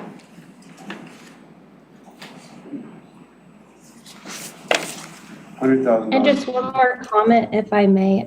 He called me yesterday just to say if I could help him out in this scenario. He put in this change request in August for how much he would need for autopsies, but his autopsies have increased since then. So he thinks if you were just to do autopsies, that's a very low number. And he just wants you to be aware that he might have to come back again next year. Instead of the 75, it's gonna be substantially more. It could be substantially more because it hasn't gone down. The last few months, he got the numbers of, since he put this in August, have been higher than he anticipated. Right, so you put in 100 a year for autopsy if you fund just the autopsy costs instead of the pathologist. But what we're hearing from Olivia is it would be more than that. So this is one of the issues that I spoke with Coroner Warnock from the very beginning about. Just because of, and we're seeing this in the vet field too, it's kind of like a dying career, and there's not many pathologists that go around the I-5 corridor, and with that, the person that currently does it right now has shown a possible interest in working for Thurston County, and that's kind of why we just, I asked Coroner Warnock, well, let's look into the numbers and see if it's even a viable thing or what's the cost going to be like. And for me, it's just with the number of autopsies and how they've gone up this year, and I don't think next year it's going to change much. I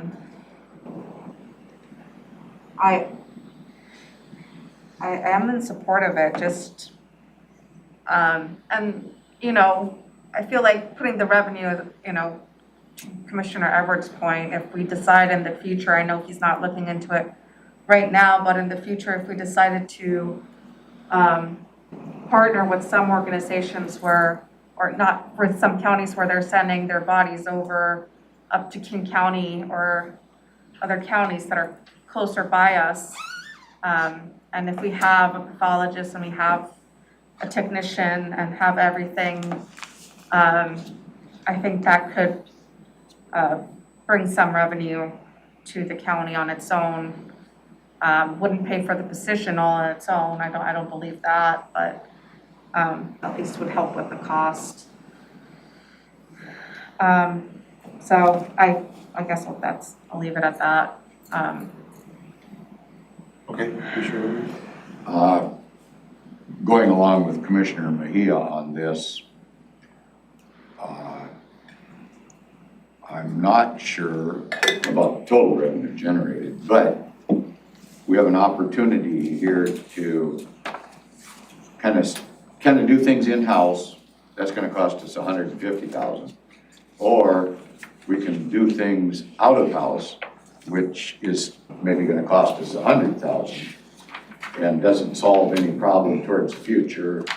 I just think we're better off to make the investment now, and I'll go back to the whole revenue stream that I referred to with the sheriff's office. I think now is a good time to do it. and get us out of the dark ages and get some help for the coroner. And I think it's not gonna be a money maker, but maybe it'll come closer to breaking even on that $50,000 difference. So I'm a thumbs up.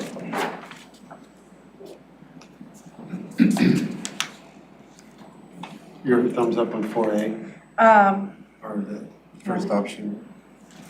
Option 1? Option 1. I'm thumbs down. I'd support option 2.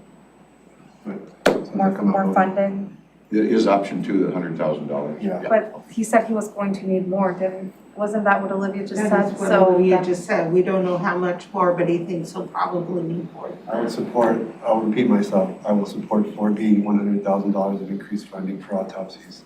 Okay. Yeah. So And I'm also, gonna I'll ask support for, 87 in I'm total. gonna ask for thumbs on line 87, which is to add a new forensic pathologist. I don't know yet. Oh, I am split. oh, okay.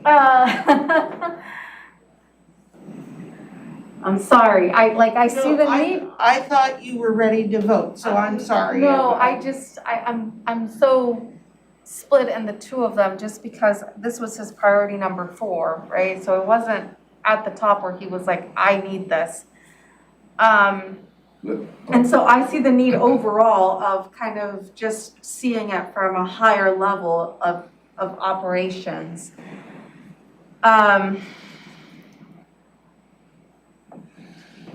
And between the 100,000 and then the 154, that $50,000 difference doesn't seem like that much of the bigger picture, I guess. I'm talking myself through it. Through, early in the process, we had those conversations with the board, needs versus wants. And there is not enough money to fund all the wants. But certainly, I believe the board have an obligation to meet all the needs. So I just leave it right there. I mean, I don't think we can not fund autopsies. Right, So I so don't- you need to fund one of them. And that's why, with the extra deputies for the sheriff, I'd love to do that, but I'm just, like, there's a lot of things that we're gonna go down this list, even if they're priority 5, 6, 7, that are gonna seem like needs. Like, we don't have a choice, right? We cannot not fund the autopsy, that's a legal obligation under statute. So we have to sift those through. I don't know whose hand was first. No. Okay. Can I make a proposal just on, just to fund the autopsies the first year? I saw a little bit more room in the kind of chart of the policy expenditures for that second year. So maybe doing this for the autopsy pathologist or the pathologist for year 2023. So fund the position for 2023 and on, and then just fund the autopsies for just next year, the 100,000. Could do that if your seatmates support that. I'm not saying that in the fallback case, but for me, it doesn't make sense to not give him the pathologist now. And the reason for that is, if we don't, then there's all the logistical activity that is generated about hauling them up to King County and the time spent and all that stuff that goes along with it. And we're not gonna get any revenue. We're gonna spend more, just like apparently Olivia has said, that he's thinking it'll be more money. I don't know whether it will or not, if everything's going up, and it probably is. But why not just go ahead and give him the pathologist now? It alleviates all that jockeying around of staff and whatnot, and having people drive bodies here and there. And gives us the potential of getting some revenue in. So I think the $50,000 difference is not that big of a deal in the end. I think we ought to bite the bullet and go for it. And it's a need that's there. And I think the amount of difference that we might save, maybe we won't save anything. I don't know the answer to that. I don't know how much he spends with his staff driving stuff to King County and going back to pick it up at King County. And I don't know how many he's talking about, but if he can't get it done here, or if it's all done in-house and he has to bring people down and add up more expense, either way, one way or the other, it's a bigger problem, so. Just to throw out, I mean, we funded the first priority, which was a new lead forensic autopsy technician. Policy priorities 2 and 3 from the coroner are still coming, and it's 50,000 for supplies and professional services and 237,000 for 2 additional FTE deputy coroners. This forensic pathologist came in after those. So we have 2 additional FTEs to consider funding for the coroner that he felt were more important than this position. Well, that's because he knows he's gonna get the money for the autopsies anyway, Okay, because well, we have to do it. He's playing chess, but then he lives with the moves that he makes. Remember, there is a limited capacity of the general fund. So please keep that in mind. The 150,000, 250,000. It all adds up. that adds up. So at some point, you may need to come back and start reducing some of that stuff. Right. Well, maybe he's not gonna get 2 FTEs, maybe he's only gonna get 1. I don't know the answer to that yet. I'm just laying that out, because it's, I mean, that's kind of how I'm thinking about this. Everybody can make a good case for every one of these requests. Olivia, you got your hand up. Gary just reached out to me and he wants you guys to know that his new projections, if it stays at this rate, is more in the $200,000 to $300,000 range if you were to outsource that activity. Whoa. That was directly from Gary. You know, Ripple? Wait, what? if he outsources it, The- instead of 100, it'd be 200. He's suggesting now that line 195 for increased autopsy funding would be 200,000 to 300,000? For Gary, yes. That is 400% more increase. I would Well, have to, I would like to see the calculations on Yeah, that. I would like to see the numbers. I will get you those. Yeah. Okay, I tell you what, Can we place this on hold then until we get those We calculations? absolutely can. I wanna just put this together, even though we're going on to hold with this item. Go ahead. I just want you to realize a big piece of that additional cost is all these bodies that we're picking up from everywhere else that are dying of overdoses, and they're dying in these camps. And it's gonna continue to escalate like you can't believe if we don't get this under control. Fentanyl is the biggest problem that we're facing right now, and that along with, I don't know, assaults, shootings and stuff like that. All that stuff has to be dealt with. I think the coroner is probably right. I know it seems like he's taken advantage of the situation of watching our debate possibly, but I don't believe that's it. That's good. I really don't. I think the reality is he didn't, if you think back of his record of running his shop, he's been running his shop on a shoestring for a lot of years. And he's been pretty darn good about explaining the need when it's there. This thing is getting out of control, and it has a lot to do with the city of Olympia encouraging these homeless folks to come from all over the United States and set up camp right here. And if the news articles were, wow, the homeless population is exploding in Olympia. Why is it in Olympia and not Seattle, Eugene, I think it is. Santa Cruz? It is. Exactly it is. Yes, So it what is. does it have to do with the city of Olympia's policies? It's happening in every community, Because- across the nation, across the region. So there's nothing about the city of Olympia that has anything to do with that. Well, the thing that it has to do with is I was born and raised here, and we didn't have this problem Times are until. changing, sir. I know, times are changing, but in all these jurisdictions. Income inequality is exploding because of trickle-down economic policies that concentrate the wealth. You want to see some data about the concentration of wealth in the top 1% of this country over the last 30 years? Things are changing. They are. And there's a good reason why we see more people that can't afford rents and can't afford to meet their basic needs. And it's not about policies from the city of Olympia, sir. It's about wider economic structural trends in this country. And we've got to do what we can at the local level to meet the basic needs of our citizens. I'm all for taking care of our citizens. That's the key. That's the key right there. Let's take care of our own. Let's make darn sure that all these folks that are coming from Kansas City, and I just use that as an example, that we're not encouraging them to come. I mentioned the other day that in Atlanta, there's posters up on the telephone poles about come to the West Coast, come to Olympia. They'll let you do anything you want. You get free drugs, free food, free stay.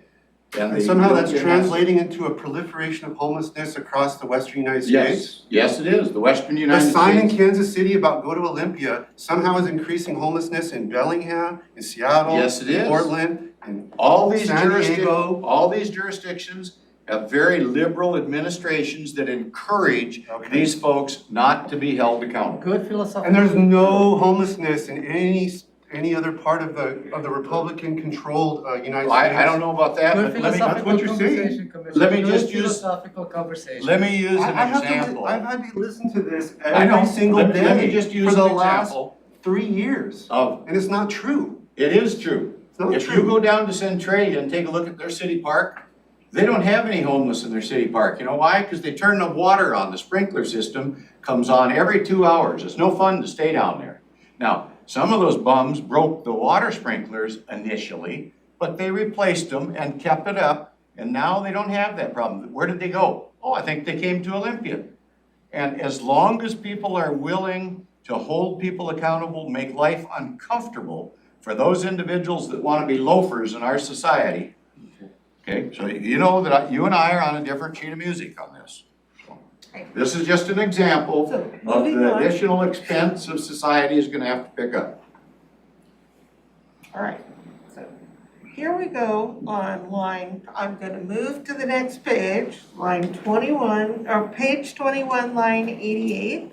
This is a request from the coroner for a new transport vehicle, $45,000. Can this be covered with ARPA funds because of the increased COVID deaths? No? Oh, I don't think you're stretching it too much at all. I think we already discussed doing that.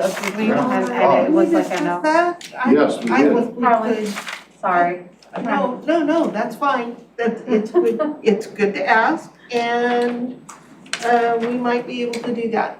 Because he has shown that the number of cases he's responded to has gone up due to COVID. So I can check with the COVID people, and I'm gonna mark this as Maybe ARPA. If it is ARPA, what is the board's pleasure? I'm supportive of Yes. it. Support it if it's ARPA.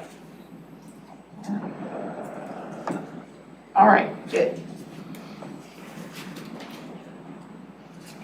But then, the ER&R, that would be, even if it's ARPA, wouldn't we still have to consider that separately? That's one of the things. No, this is the one-time cost. We Yeah. will have to pay into ER&R over time. It's $5,000. I think that considering the rest of the money you're adding to the coroner's budget, he can find $5,000. Would be my recommendation. But the first year you see is revenue into ER&R to buy the vehicle, not $45,000. All right, so page 22. At the top of the page, this is line 90. It is also from the coroner asking for additional funding for the supplies needed to operate his business. $50,000 in '22. 35,000 in '23. It is possible. We've been funding additional ER&R supplies like PPE for the coroner already from ARPA, so I think we've maxed that out. What? Wait a minute, why do you say you've maxed it out? Because we're already doing the amount that the coroner can say is due to COVID, we're already doing. So this would not be COVID. Well, this is, oh, okay, I This see, is just the growth. okay. So this is the full amount with that, with, I had a note here, some can be covered with ARPA, but if you're already saying we're I think maxed we out, already are. so then that would be the full amount, the 50 and then the 35 for supplies, that would just be kind of General fund. general fund. Cost of doing business. Have I mentioned it's gonna continue to increase? Oh, I did mention that, oh, The okay. coroner has certainly mentioned that. Okay, So line 90, thumbs up, thumbs down, yep. one thumb up. This was his Two second thumbs up. priority, so. So, okay, good grief. Priority two. Yes. Line 91 is non-departmental. This is the leave buyout, and that's lines 91 through 136. I know why it jumps. And we're gonna look at leave buyout in a bucket with all the other buyout requests this afternoon. So page 23, and we are now on line 142. This is from non-departmental, it's 142 and 143. It is a reduction in the road levy shift, and I think that we should hold this for the end when we're balancing the fund. So you can consider how much you can afford at that time. Yes, Is thank that you. okay? That sounds All right. fine. Line 144 is from Public Defense. This is a request for a felony defense attorney. And one commissioner would have ranked it high if it's ARPA money. So I asked the board to, if you go back to item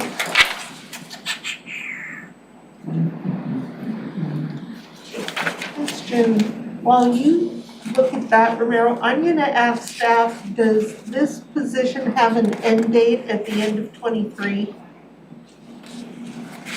Is it COVID backlog? Because if it is, it's covered. No, it's a permanent position. He wants to, This was what was lost with the 2% yeah, cut. and that's his priority. Just like the sheriff used two positions, the public defender had nothing to do with the access position. Okay. Even Yeah, though it talks a and lot that, about. and if you go back to page 12, item 56. And that's related to adding a full-time public defense investigator. So you see his priorities, the current item you're considering now is his priority number 1. And the investigator was priority number 3. 2 was training or what? So it was the defense attorney number 3, priority number 1, training number 2, and the investigator was priority number 3. Yeah, I see that. I'll do, So yes, that's what for the- I asked to hold for you to look at all this because of his request. I'll do yes for the public defense attorney. Why can't that be ARPA funds?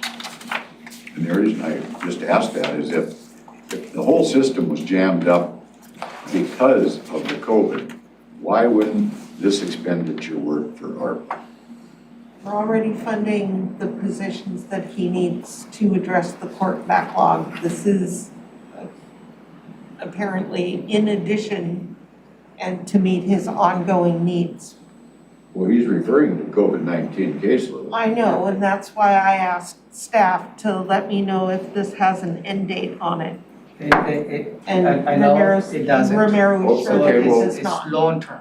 Okay, well, Right. what about putting an end date on it? We can always extend it later if we need to. And if the end date meets the requirement of COVID funds, put an end date on it. And then farther down the road, we might say, well, no, we gotta continue with this.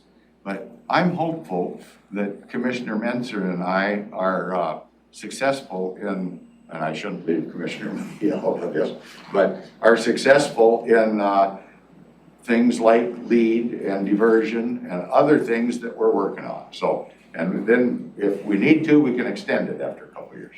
So my response to that, and I see you'd like to respond to it too, but we have estimated the impact of the backlog and how many FTEs it will take to clear that out. And you've authorized some money toward that. Patrick's getting ready to hire those FTEs. The backlog is only so much, and then it's the regular work, and we can't pay for the regular work with the COVID money. So Romero, jump in. This position was eliminated as part of the budget cuts in 2020. His request is a number one priority to restore that because he needs in a long-term business. His request is not related to address the backlog of COVID. He needs this, operationally, he needs that in the long term. So with all the respect, having an end date to this, I don't think it will be responsive to his needs. I would also say that with the restrictions by the court, the Supreme Court, is that correct, on the caseloads of our public defense attorneys, you can either fund the appropriate number of attorneys to carry the cases, or we have to have contract attorneys. So we pay for this either way. We can It's have kinda like the attorneys coroner's in-house, or we office can with- have them out. With autopsies, it sounds Kinda. like. Okay.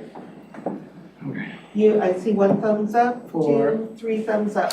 I'm Thank you. still a hold on the investigator. Yes, we're still holding on the investigator. We're doing the priority one attorney. Yep, Okay. we're looking at line 144, that's what you just. Okay, well, Ramiro had talked about, He has doing them in connected them, conjunction. yes. I'm not ready to go there yet. All right.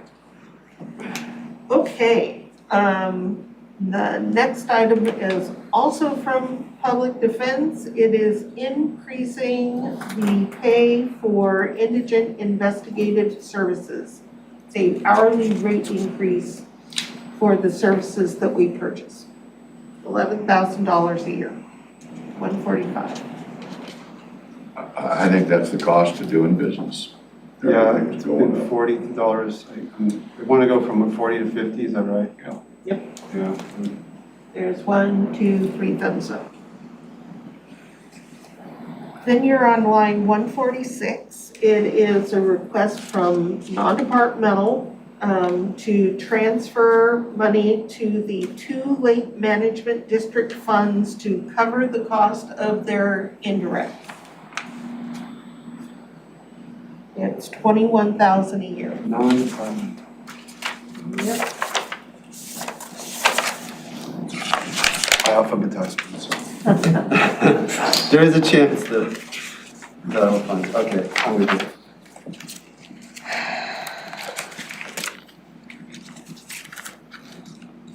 I'm waiting for my seatmates on this Oh, one. I'm good with it. You're in favor? I'm in favor. Commissioner Mejia? My concerns with this is that, I've looked into the stormwater fees and, we give them a break with that, right? And I've tried to look at other lakes around the state that have LMGs and see, well, are they doing that too on top of the interfund? And what I found out was they're getting the break through the interfund cost, but they have to pay the full amount for stormwater fees. So I feel like we're already subsidizing that. I mean, and this would just be subsidizing some more. Those are just like my initial Well, I've been making that point. The other thing that we're doing is we took all of our foundational public health, environmental health money and put it in toward water quality activities at the county level that will hopefully reduce the number of algae blooms, and because we're doing a better job with septic and pollution identification and control. So that is a big commitment by the board to water quality and improving lake management. So I would throw that in on top of what Commissioner Mejia said. That's the point I've been making all along, and nobody seemed to want to address the stormwater fee reduction. They just wanted to say, you're the only one that charges interfund. Well, and we're also the only one that gives people 50% break on their stormwater fees. Go ahead, Commissioner.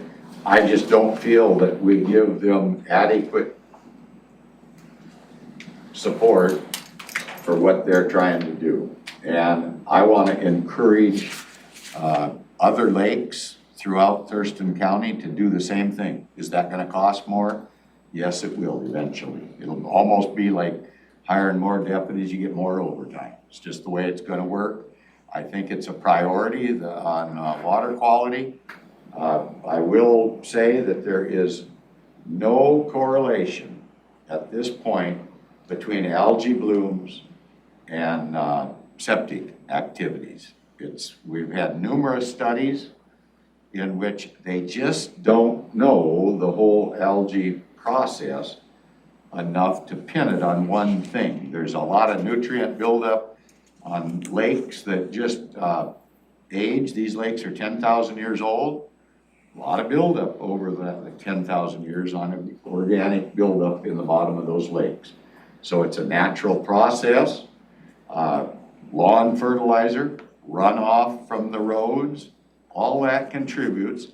Where we've had the studies done, and I know of 3 locations where they've been done, septic was not one of the identifying factors. In Black Lake, the tributaries coming in from a location that we've not got to yet, but the study did not show that the lake residents around the lake, that septic was a contributing factor. Off lake, upstream at 3 different streams coming in. That's where they detected the fecal chloroform. So here we're thinking about, we're giving these people a break. Well, not really, because what about all that upstream stuff? We weren't even able to look into that, but none of the studies have showed that it's septic only. It's a combination of things. Yeah, it's not septic only. And lawn fertilizer, nutrition buildup through decomposition of organic material, all that stuff plays into it.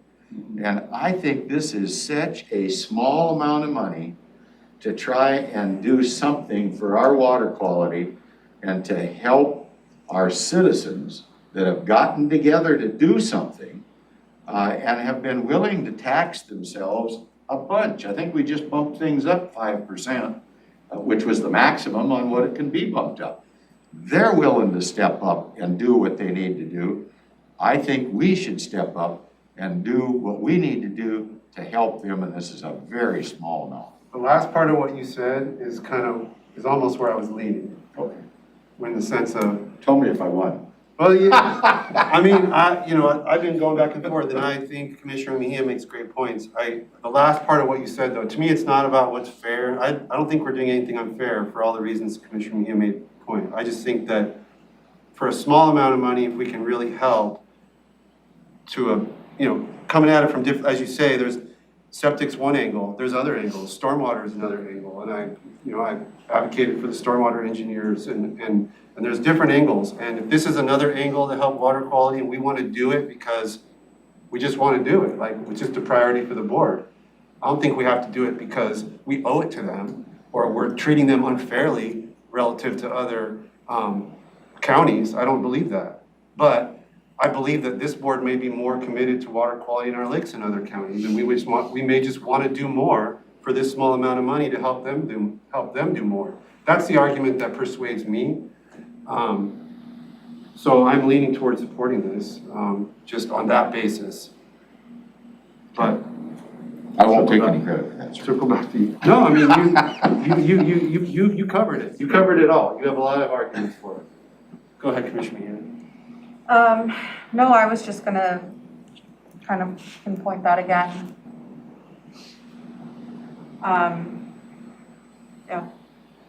So you All wanna right, vote? ready? So, Yep. ready? I'm gonna go ahead and vote for it. All right.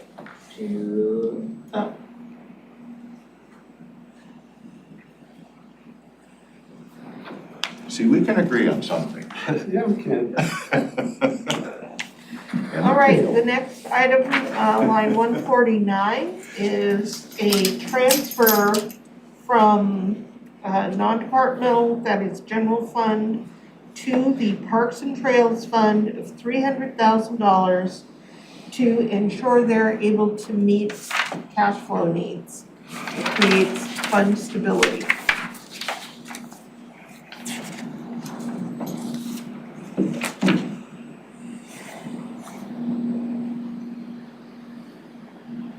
And they wouldn't be spending it on anything, it would just be sitting in the bottom of the fund so that when they pay their bills, because the bulk of parks revenue is on a reimbursement basis. They have to pay the bill and then wait to get the money back. That's why they need money in the bottom of the So fund. this is just That like they've having never money in had. the till, so to speak, to be able to. Exactly.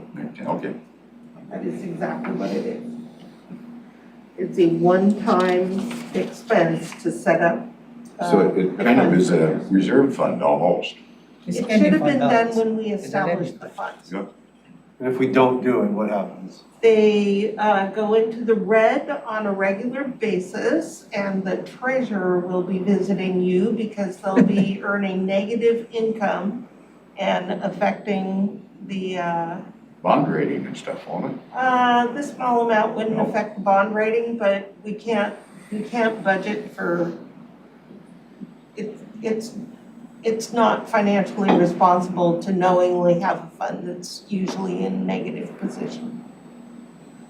And if we had $3 million to spend, this is 10% of it.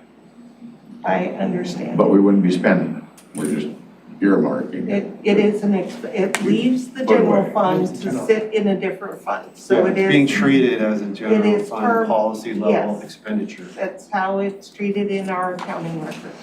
Just to make the conversation a little more complicated, the next item on your request is for you to consider 2 additional FTEs in parks. Yeah, they wanna spend money, So, and they're asking for general fund to do Right. that, yep. Wait, this is number, So that's on the very next page, line 24. You're on 149 right now. Yes, I am on 149, asking you to create stability in the fund. Tell me this, how about if we made it 150,000? Would that That solve? would help. Would that's that what I was solve? thinking. Tend to solve it? And we It could, will if cover. you put 150,000, we could see how the cash flow goes, and if they find themselves in a negative position, I'll be coming back to you. Okay. But yeah, I we think could that'd be certainly okay do with that. me. Where are you at, Commissioner? So, Any bright ideas to get us out of this? It's not COVID eligible. Detention sales tax? Maybe. maybe what you may consider, Oh, oh no, go ahead. maybe what you may consider, if you look at items 149 and 151. You may consider seeding the money to the fund, 150,000. And you may consider funding 1 additional FTE. I'd like to propose that we accept the county manager's recommendation and get on to this. Okay, I'm good with it. so what are we gonna do? we're gonna give them half Could you the restate seed money that? and give them 1 of the 2 FTEs for parks. I'm trying to look at the other funds, to see if anything. That's what I was gonna propose for parks anyway, so. It's a good proposal by the county manager. Yeah. So one has, yeah. Should record that. Okay, we got 3 thumbs up. 3 thumbs for those 2. So 150 in seed money. And Commissioner Mejia, what was your vote on that? Yes. Up, so 3 yeses for that.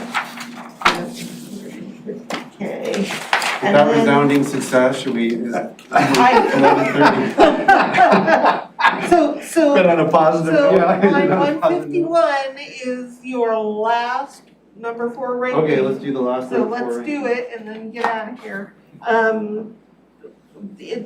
That's The one, recommendation is 1 FTE. What is the cost of 1 FTE is my question, because So, 250,000, that includes equipment, so right. Should be half and Do half. they need all of the equipment if they have 1 FTE? We can figure out how much they really need over lunch, but We're doing 1 FTE, so yeah, the whatever that interest of the costs. board is whatever 1 FTE costs. Yeah, All right, cool. Well, let's just give them the 60 or 55 or whatever they need, and get on with life. Well, so it'll come with some equipment, Yeah. 1 FTE. but they may not get all this, all the equipment may not be connected to an FTE. That's what I think we need They're to gonna have sort to out. share a chainsaw. Yep, all right. All right, and we'll figure that out over lunch and we can adjourn until 1:30. yep, I think that's good, thank you. All right. Adjourning, we'll pick up on a new Zoom session at 1:30 for the afternoon, budget deliberation. We're adjourned today, good morning. Thank you.